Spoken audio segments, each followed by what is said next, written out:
नमस्कार मेरे प्यारे पढ़ाकू और स्वागत है आपका द पढ़ाकू पर। मेरा नाम है बबीता अहीर और हम जीके में देख रहे हैं आधुनिक भारत का इतिहास।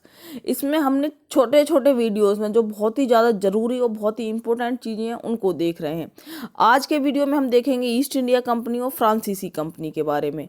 इनसे संबंधित जितने भी क्वेश्चंस पूछे गए हैं और उनके पूछे जाने की संभावना है उन सारे पॉइंट्स को इस वीडियो में कवर करने वाले हैं हम। इससे पहले की वीडियो में मैंने आपको यूरोपियों के आगमन का जो क्रम बताया था, फिर पुर्तगालियों के बारे में चीज़ें बताई थी। आज हम ईस्ट इंडिया कंपनी यानी ब्रिटेन और फ्रांसीसी कंपनी के बारे में जानने वाले हैं। साथ ही साथ जहाँ पर ट्रिक की ज़रूरत पड़ेगी वहाँ पर मैं आपको ट्रिक भी बताऊँ। तो कहने का मतलब है कि जब आप वीडियो को पूरा देख लेंगे तो सारी चीज़ें खुद ब खुद आपके दिमाग में फिट हो जाएंगी। तो देखिए, सबसे पहले यहाँ पर मैं बताऊँ, ये रहा यूनाइटेड किंगडम यानी ये रहा इंग्लैंड। यहाँ से ये लोग भारत आए। ठीक है, सबसे पहले कौन आया था? पुर्तगाल वाले आए थे। ये रहा पुर्तगाल, छोटा सा यहाँ पीला सा जो दिखाई दे रहा था, जो कि इस पेन के नीचे दब गया है, ये पुर्तगाल है। सबसे पहले कौन आए थे? पुर्तगाली। फिर कौन आए थे? डच आए थे। डच कौन थे? डेनमार्क वाले। नीदरलैंड, ये एक नंबर जो यहाँ दिखाई दे रहा है ये है जो है नीदरलैंड यानी डच। फिर कौन आया था? सबसे लास्ट में आए थे फ्रांस वाले। तो फ्रांस वाले कहाँ हैं? ये रहे फ्रांस वाले। तो यूरोप से ये लोग भारत में कब आए थे? मैंने ये सारी चीज़ें आपको बताई हैं। सबसे पहले पुर्तगाली, गाली दोगे तो डक बन जाओगे। सेकंड नंबर पर डच, फिर तीसरे नंबर पर इंग्लैंड और चौथे नंबर पर फ्रांस वाले आए थे। ठीक है, आज हम देखने वाले हैं यूनाइटेड किंगडम यानी इंग्लैंड और फ्रांस के बारे में चीज़ें। तो चलिए शुरू करते हैं। चलिए अब ईस्ट इंडिया कंपनी के आगमन को देखते हैं। ईस्ट इंडिया कंपनी कहाँ की थी? अंग्रेजों की थी, यानी ब्रिटेन की थी, इंग्लैंड की थी एक ईस्ट इंडिया कंपनी। किस तरीके से चीज़ें हुई इसको देखते हैं। सन 1599 में मर्चेंट एडवेंचर्स नामक व्यापारियों का एक दल था, यानी एक समूह था। उसने एक कंपनी की स्थापना की। कंपनी का नाम क्या रखा उन्होंने? Governor and company of merchant, merchant का मतलब व्यापारी, of London trading to the East Indies. इस कंपनी का अगर अर्थ निकालें तो क्या निकलता है कि ये गवर्नर एंड कंपनी यानी ये कंपनी है किनकी? मर्चेंट यानी व्यापारियों की। कहाँ के? ऑफ लंदन यानी लंदन के व्यापारियों की कंपनी। ट्रेडिंग व्यापार करने के लिए टू द ईस्ट इंडीज यानी जो पूर्वी क्षेत्र है जैसे भारत और इंडोनेशिया वगैरह, उसमें व्यापार करने के लिए एक कंपनी की स्थापना की गई। नाम क्या था? Governor and company of merchant of London trading to the East Indies. क्योंकि इसका नाम पता होना चाहिए, पूछा गया है। नामक एक कंपनी की ये स्थापना करते हैं। देखिए, कोई भी कंपनी बनेगी तो वहाँ की सरकार से अनुमति लेनी पड़ेगी। हम अपने भारत में कोई कंपनी वगैरह बनाते हैं तो आपको पता है कि सरकार से क्या परमिशन लेनी पड़ती है। तो 31 दिसंबर 1600 को महारानी जो एलिजाबेथ प्रथम थी उन्होंने इसे परमिशन दी। और उस परमिशन में क्या दिया इन्होंने? Royal charter. रॉयल चार्टर यानी एक पत्र दिया और उस पत्र के अनुसार 15 वर्षों के व्यापार के एक अधिकार पत्र था ये रॉयल चार्टर। यानी 15 वर्षों तक ये कंपनी वैलिड है, 15 वर्षों तक ये कंपनी व्यापार करेगी पूर्वी क्षेत्रों में जा करके। तो रॉयल चार्टर किसने दिया? महारानी एलिजाबेथ प्रथम ने 31 दिसंबर 1600 को। और एक प्राइवेट कंपनी थी क्योंकि ये व्यापारियों ने जो है शुरू करी थी। ईस्ट इंडिया कंपनी की स्थापना के समय भारत में शासक कौन था? तो ईस्ट इंडिया कंपनी की स्थापना 1599 यानी 1600 के आसपास हो रही है। तो उस समय 1556 से 1605 तक शासक कौन रहता है भारत में? अकबर। तो प्रश्न पूछ जाता है कि जब इंग्लैंड में ईस्ट इंडिया कंपनी की स्थापना हुई थी उस समय भारत में शासक कौन था? तो भारत में शासक था अकबर, जो 1556 से 1605 तक रहता है। ठीक है, और एक और प्रश्न कि ईस्ट इंडिया कंपनी का नाम पहले ईस्ट इंडिया कंपनी नहीं था, ये कब पड़ता है? 1833 के चार्टर एक्ट के तहत जो merchant of London trading to the East Indies नामक एक कंपनी थी उसका नाम ईस्ट इंडिया कंपनी किया गया था। ठीक है, तो ईस्ट इंडिया कंपनी की स्थापना के समय भारत में कौन था? अकबर शासक था। उसके बाद आगे चलते हैं। 1603 में क्या होता है? एलिजाबेथ प्रथम जो है उसकी मृत्यु हो जाती है। उसके बाद वहाँ के सम्राट कौन बनता है यानी शासक कौन बनता है? जेम्स प्रथम को शासक बनाया जाता है। उसके बाद जेम्स प्रथम भारत में व्यापार को बढ़ाने के लिए दूत भेजता है। 1608 में क्या है? ये दूत भेजता है जिसका नाम क्या है? Captain Hawkins.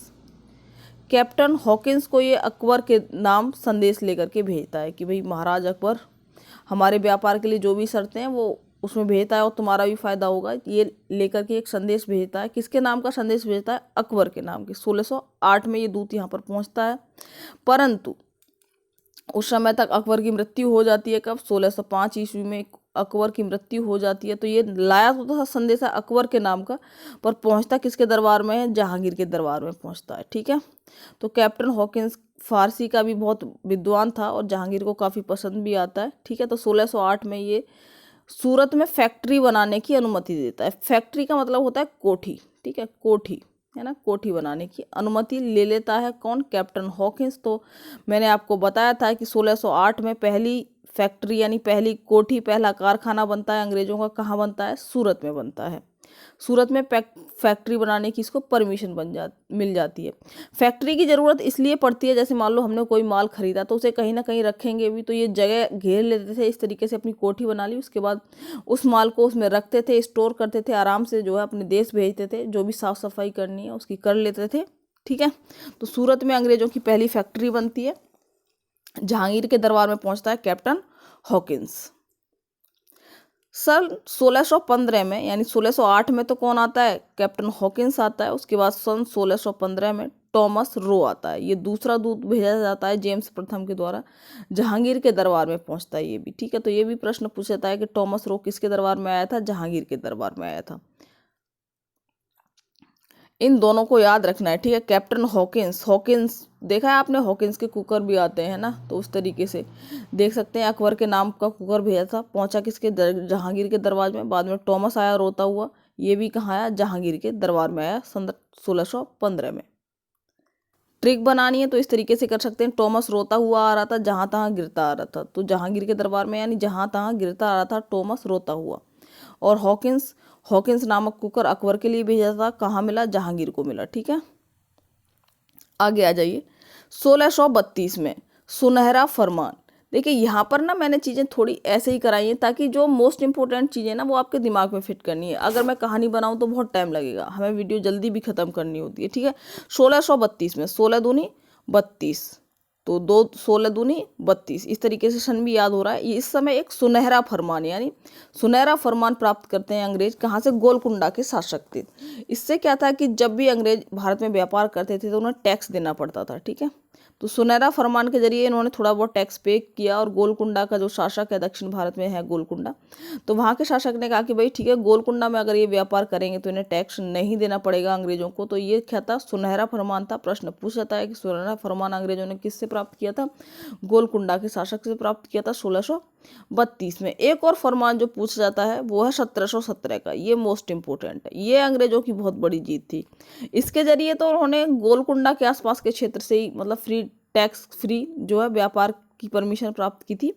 1717 में मुगल शासक था फर्रुखसियर, उससे मैग्ना कार्टा, यानी क्योंकि फर्रुखसियर बहुत बीमार हो गया था, एक अंग्रेज भेजते हैं ये डॉक्टर, तो उससे जो है फर्रुखसियर ठीक हो जाता है। उसके बाद फर्रुखसियर बहुत ज़्यादा खुश होता है और वो अंग्रेज़ों को एक मैग्ना कार्टा यानी एक फरमान या अधिकार पत्र दे देता है। इसके ज़रिए क्या होता है कि अंग्रेज पूरे भारत में कहीं पर भी वो जो है टैक्स फ्री व्यापार कर सकते हैं। जैसे कुछ कुछ पैसे भी लेता है पर वो इतने ज़रूरी नहीं है। तो प्रश्न पूछा जाता है कि मैग्ना कार्टा जो अंग्रेज़ों को एक व्यापार पत्र देता है वो कौन देता है? फर्रुखसियर देता है। कब देता है? 1717 में, यानी 1717। ठीक है, 1717 में देता है, क्योंकि फर्रुखसियर बहुत बीमार होता है, उसकी जो है दवाई गोली अंग्रेज करा देते हैं, उससे खुश होकर के वो उन्हें जो है मैग्ना कार्टा दे देता है। और ये इसकी बहुत बड़ी बेवकूफ़ी होती है। भारत को गुलाम बनाने के जो है क्रम में ये बहुत ज़्यादा अंग्रेज़ों के लिए फ़ायदेमंद साबित होता है। अब देखिए यहाँ पर सबसे पहले मैंने आपको बताया था कि पुर्तगाली आए थे। ठीक है, पुर्तगाली आए थे, फिर बाद में आए अंग्रेज। पुर्तगाली तो 1498 में ही आ गए थे भारत में, अंग्रेज आपको बताया मैंने 1600 ईस्वी में आए हैं। ठीक है, तो अंग्रेज, पुर्तगाली और अंग्रेज दोनों में जो है लड़ाइयाँ चलती रहती थी, क्योंकि इनका पहले से यहाँ वर्चस्व था। ये चाहते थे कि भाई और लोग ना आए, और अंग्रेज चाहते थे कि पुर्तगालियों को भगा करके हम यहाँ पर कब्जा करें भारत पर पूरे अच्छे से, ताकि अपना अच्छे से व्यापार कर पाएँ। तो इसी क्रम में क्या होता है, इनका झगड़ा चलता रहता है। पर सन 1661 में चार्ल्स द्वितीय, एक ब्रिटेन का राजकुमार है ये चार्ल्स द्वितीय, और कैथरीन, ये भी पूछे जाते हैं, पुर्तगाल की राजकुमारी, इन दोनों की शादी हो जाती है। ये ब्रिटेन का है, ये पुर्तगाल की राजकुमारी है। तो इससे क्या होता है कि जो ब्रिटेन और पुर्तगाल है इनके संबंध भी बदल जाते हैं भारत में, यानी इनके संबंध भी ठीक हो जाते हैं। और इसी क्रम में क्या होता है कि जो मुंबई है इस पर पहले पुर्तगालियों का कब्जा था। तो पुर्तगाली दहेज में इससे किसे दे देते हैं, चार्ल्स द्वितीय को देते हैं। है भारत की मुंबई, पर ये दहेज में भी दे दी जाती है। किसको, चार्ल्स द्वितीय को। कौन देते हैं, पुर्तगाली, क्योंकि पुर्तगालियों की जो राजकुमारी थी कैथरीन, उसका विवाह चार्ल्स द्वितीय से किया जाता है। बाद में चार्ल्स द्वितीय इसे ईस्ट इंडिया कंपनी को देता है सन 1668 में, यानी 61 में इसे दहेज में मिलती है। सन 1668 में ये ईस्ट इंडिया कंपनी को दे देता है कि भाई ठीक है, तुम इसे व्यापार के लिए यूज कर सकते हो। 10 पाउंड प्रति वर्ष इतना किराया लेता है। 10 पाउंड प्रति वर्ष, यानी 1 साल का 10 पाउंड किराया होता है। उस पर जो है कंपनी को दे देता है कौन, चार्ल्स द्वितीय। किसको, मुंबई को। तो ये भी प्रश्न पूछे गए हैं। चार्ल्स द्वितीय और कैथरीन की शादी में मुंबई दहेज में मिल जाता है। 10 पाउंड प्रति वर्ष के आधार पर ईस्ट इंडिया कंपनी को चार्ल्स द्वितीय किराए पर दे देता है सन 1668 में। उसके बाद देखते हैं फ्रांसीसियों का आगमन। और भी डिटेल में आगे चलेंगी चीज़ें, पर यहाँ पर इतनी ही जरूरी है। फ्रांसीसी कंपनी का आगमन भारत में कब होता है, तो मैंने आपको बताया था सन 1664 में फ्रांसीसी भी भारत में आ जाते हैं कि सारा मुनाफा यही लोग कमा लेंगे, अपन भी चलते हैं, ठीक है। उसके बाद इसमें क्या है, सन 1664 में फ्रांस का सम्राट कौन सा होता है, लुई 14वां। तो प्रश्न पूछा जाता है कि जब फ्रांसीसी कंपनी भारत में आई थी तो उस समय फ्रांस का शासक कौन था, लुई 14, ठीक है। लुई 14वां जो है फ्रांस का शासक था। इसका मंत्री था कोलबर्ट। इसके कहने पर या ये ही फ्रांसीसी कंपनी का संस्थापक है। इसका मंत्री कौन, कोलबर्ट। ये भी पूछा गया है कि फ्रांसीसी कंपनी का संस्थापक कौन था, तो कोलबर्ट था। उस समय शासक कौन था फ्रांस का, सम्राट कौन था, लुई 14वां था। तो संस्थापक कौन है फ्रांसीसी कंपनी का, कोलबर्ट। फ्रांसीसी कंपनी एक सरकारी कंपनी थी। अब तक मैंने आपको 4 लोगों के नाम बताए थे। सबसे पहले थे पुर्तगाल वाले, सेकंड नंबर पर थे डच, तीसरे नंबर पर अंग्रेज, चौथे नंबर पर फ्रांसीसी। ये तीनों कंपनियां प्राइवेट थीं। जो केवल सरकारी कंपनी कौन सी है, फ्रांसीसी कंपनी सरकारी कंपनी थी, क्योंकि इसकी संस्थापक कौन है, कोलबर्ट, जो कि एक मंत्री है सम्राट का। पहला कारखाना कहाँ बनाते हैं, तो फ्रांसीसी भी पहला कारखाना सूरत में बनाते हैं। देखिए, अंग्रेज हों चाहे फ्रांसीसी हों, इनकी सूरत बहुत ही अच्छी होती है दिखने में, तो कह सकते हैं अंग्रेज और फ्रांसीसी, क्योंकि फ्रांस की राजधानी क्या है, पेरिस, जो कि सुरा और सुंदरियों का नगर भी कहते हैं उसे, ठीक है। तो दोनों में क्या है, सूरत बहुत ही प्यारी है। तो ये एक पहली कारखाना कहाँ बनाएंगे, पहला कारखाना या पहली कोठी सूरत में। तो अंग्रेज और फ्रांसीसी कहाँ बनाएंगे, सूरत में। पांडुचेरी में पोर्ट लुई, ठीक है, पोर्ट लुई नामक किला बनवाते हैं ये। अगली वीडियो में मैं आपको बता भी दूं चारों किले, मद्रास का किला, कलकत्ता का किला, कलकत्ता किसने बसाया था। बस यहाँ पर इतना ध्यान रखिए, पांडिचेरी में पोर्ट लुई नामक किला बनवाते हैं कौन, जो है अंग्रेज बनवाते हैं। पांडिचेरी किसके कब्जे में रहता है, फ्रांसीसियों के कब्जे में रहता है। 1664 में आते हैं ये, 1954 में ये भारत सरकार को देते हैं, ठीक है। तो पांडिचेरी किसके कब्जे में रहता है, फ्रांसीसियों के कब्जे में। उसके बाद फ्रांसीसी गवर्नर है डुप्ले। ये बहुत इंपॉर्टेंट है। जहाँ पर भी फ्रांसीसी से संबंधित बात हो और आपको कुछ ना पता हो ना गवर्नर वगैरह के बारे में, सीधा डुप्ले पर टिक कर सकते हैं आप, ठीक है। तो फ्रांसीसी गवर्नर है डुप्ले। ये क्या करता है, प्रथम यूरोपीय व्यक्ति जिसने भारतीय राजाओं के झगड़े में भाग लेने की नीति आरंभ की। क्योंकि अब तक अगर हम माल खरीदेंगे उसमें इतना फ़ायदा नहीं होगा, अगर हम लोगों के झगड़े में या फिर जो है भाग लेंगे या फिर वहाँ की चीज़ों पर कब्जा कर लेंगे, ज़मीन वगैरह छीन लेंगे, तो उसमें ज़्यादा फ़ायदा होगा। तो पहला आदमी है इसी की नीति पर, बाद में जो है अंग्रेज चलते हैं, डलहौजी वगैरह, है ना। तो ये प्रथम यूरोपीय व्यक्ति जिसने भारतीय राजाओं के झगड़े में भाग लिया, साथ ही साथ वहाँ पर सेनाएं रखना आरंभ की कि भाई हम तुम्हारी मदद करेंगे, हमारी सेना तुम रख लो, खर्चा पानी तुम उठाना। तो इस तरह राजाओं के दरबार में सेना रखना और उस सेना का खर्चा उसी राजा से उठवाना, ऐसी नीति की प्रारंभ किसने करा था, डुप्ले में। बाद में अंग्रेज जो है इसी नीति पर चलते हुए पूरे भारत पर कब्जा करते हैं। तो डुप्ले पहला आदमी था जिसने बहुत ज़्यादा दिमाग लगाया भारतीयों के झगड़े में पड़ने का और किस तरीके से कब्जा करना है चीज़ों पे, उसकी नींव डुप्ले रखता है। तो डुप्ले क्या है, फ्रांसीसी गवर्नर है। ये प्रश्न भी पूछा गया है जो मैंने आपको यहाँ लिखा है, ठीक है। तो पोर्ट जो फ्रांस का सम्राट कौन है, लुई 14 था उस समय। कोलवर्ट ने फ्रांसीसी कंपनी की स्थापना की, सरकारी कंपनी है। पहला कारखाना सूरत में। पांडिचेरी पे किसका कब्जा रहा है, फ्रांसीसियों का। डुप्ले फ्रांसीसी गवर्नर जिसने भारतीय राजाओं के झगड़े में जो है टांग अड़ाना शुरू करा और भारतीय एक राजा की हेल्प करी, मान लो, है ना। तो सेना वगैरह रखी, उस सेना का खर्चा भी उसी राजा से उठवाया। ऐसी नीति का प्रारंभ डुप्ले ने करा। अब आगे आ जाते हैं, थोड़ी सी चीज़ें और देख ली। चंद्रनगर की बस्तियां फ्रांसीसियों को किसने भेंट की थी, तो शाइस्ता खान ने करी थी। ये भी थोड़ा इंपॉर्टेंट फैक्ट है, मैंने देखा था, ये भी पूछा गया था। चंद्रनगर पर किसका कब्जा रहा है, तो जाहिर सी बात है फ्रांसीसियों का कब्जा रहा, ठीक है। अभी मैंने आपको डुप्ले बताया था, तो पांडिचेरी का गवर्नर बनने से पहले डुप्ले कहाँ का गवर्नर था? तो चंद्रनगर का था। तो चंद्रनगर पे किसका कब्जा रहा है? फ्रांसीसियों का। पांडिचेरी पे किसका कब्जा? फ्रांसीसियों का। ये प्रश्न भी पूछे जाते हैं। चंद्रनगर शाइस्ता खान ने दिया था फ्रांसीसियों को। फ्रांसीसियों ने किस वर्ष फ्रांसीसी बस्तियां जो कि भारत में फ्रांसीसियों के कब्जे में थी, फ्रांसीसियों ने, अरे ये थोड़ा गलत लिखा हुआ, ठीक है, फ्रांसीसियों ने, यानी फ्रांसीसियों ने भारत में जो बस्तियां हैं फ्रांस की, वो किस वर्ष भारत सरकार को सौंपी थी? तो सन 1954 में सौंपी थी। पुर्तगालियों ने कब सौंपी थी? 1961 में। गोवा से जो है पुर्तगालियों को खदेड़ा गया था, गोवा दमन द्वीप से भगाया गया था उन्हें 1961 में, ठीक है। तो सबसे लास्ट में कौन गए थे? पुर्तगाली। और सबसे पहले कौन आए थे? पुर्तगाली। पुरानी वीडियो में मैंने आपको बताया है। अब प्रश्नों को देख लेते हैं। किस मुगल शासक के काल में ईस्ट इंडिया कंपनी ने भारत में सर्वप्रथम कारखाना स्थापित किया? ठीक है, कारखाना। पिछली वीडियो में भी बताया था मैंने कारखानों के बारे में। तो सबसे पहले ईस्ट इंडिया कंपनी ने 1608 में अपना पहला कारखाना सूरत में बनाया था। उस समय तक अकबर मर चुका था और उसका बेटा जहांगीर जो है शासक बन चुका था। अगला प्रश्न देखिए, लंदन में ब्रिटिश ईस्ट इंडिया कंपनी के गठन के समय भारत का बादशाह कौन था? अकबर, जहांगीर, शाहजहां, औरंगजेब। तो उस समय अकबर था भारत का बादशाह।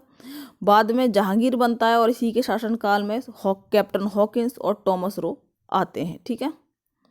आगे देखिए, ईस्ट इंडिया कंपनी की स्थापना कब हुई? 1600 में, 1498, 1664 या 1616। तो ईस्ट इंडिया कंपनी की स्थापना 1600 में होती है, 1498 में वास्को डी गामा भारत आता है और 1664 में जो फ्रांसीसी कंपनी भारत आती है, जो कि एक सरकारी कंपनी थी, फ्रांसीसी कंपनी। आगे आ जाइए, सुनहरा फरमान किसके द्वारा जारी किया गया था? गोलकुंडा के शासक, फर्रुखसियर, जहांगीर या शाहजहां। तो सुनहरा फरमान गोलकुंडा के शासक द्वारा जारी किया गया था। फर्रुखसियर ने 1717 में मैग्ना कार्टा एक अधिकार पत्र दिया था, जिसके जरिए काफ़ी भारत के भागों पर जो है अंग्रेज मुक्त व्यापार कर सकते थे, टैक्स फ्री। कैप्टन हॉकिंस किसके दरबार में आया था? जहांगीर, शाहजहां, औरंगजेब, फर्रुखसियर। तो कैप्टन हॉकिंस का कुकर अकबर के लिए भेजा गया था, पर मिला किसको था? उसके बेटे जहांगीर को मिला था। टॉमस रो भी जहांगीर के दरबार में आया था। फर्रुखसियर द्वारा अंग्रेजों को दिया गया मैग्ना कार्टा किस वर्ष जारी किया गया था? तो ये जो 1717 में जारी किया था, 1717, ठीक है। वैसे तो आप 50-50 पढ़ते हैं, बट यहाँ क्या 1717 फर्रुखसियर ने जो है मैग्ना कार्टा अंग्रेजों को दिया था, अधिकार पत्र। किसे भारत में फ्रांसीसी कंपनी का संस्थापक माना जाता है? रिसूल, मजारे, फ्रैंको मार्टिन, कॉलबर्ट। तो कॉलबर्ट क्या था? लुई 14वें का मंत्री था, उसे फ्रांसीसी कंपनी का संस्थापक माना जाता है भारत में। फ्रांसीसी ईस्ट इंडिया कंपनी की स्थापना हुई थी लुई 14वें के समय। अरे मैंने पहले ही बता दिया, ठीक है, लुई 14वें के समय हुई थी, 13वां 14वां जो भी पढ़ लीजिए आप लोग। निम्नलिखित में से कौन सा प्रथम यूरोपियन व्यक्ति था जिसने भू क्षेत्र अर्जित करने के उद्देश्य से भारतीय राजाओं के झगड़े में भाग लेने की नीति आरंभ की थी? ठीक है, तो ये कौन था यूरोपियन व्यक्ति? है यूरोपियन गवर्नर पहला क्लाइव अल्बुकर्क। इनके बारे में मैंने आपको कल बताया था, अल्बुकर्क के बारे में, पुर्तगाली है ये। डुप्ले, वारेन हेस्टिंग, तो डुप्ले है, ठीक है। आगे देखिए, भारत में फ्रांसीसियों ने अपना सबसे पहला कारखाना निम्नलिखित में से कहाँ लगाया था? तो फ्रांसीसियों अंग्रेज सबकी सूरत बहुत ही अच्छी होती, तो कहाँ लगाया था? सूरत में। कोचीन में कल बताया था आपको पुर्तगालियों का है, ठीक है। तो चलिए फ्रेंड्स, अगर वीडियो पसंद आई हो तो लाइक कर दें, अपने दोस्तों को शेयर कर दें, और चैनल सब्सक्राइब नहीं किया है तो सब्सक्राइब जरूर कर लें, क्योंकि ये बहुत ज़्यादा ज़रूरी है। बहुत ही इंपॉर्टेंट वीडियो डेली आपको मिलने वाले हैं। Thank you for watching.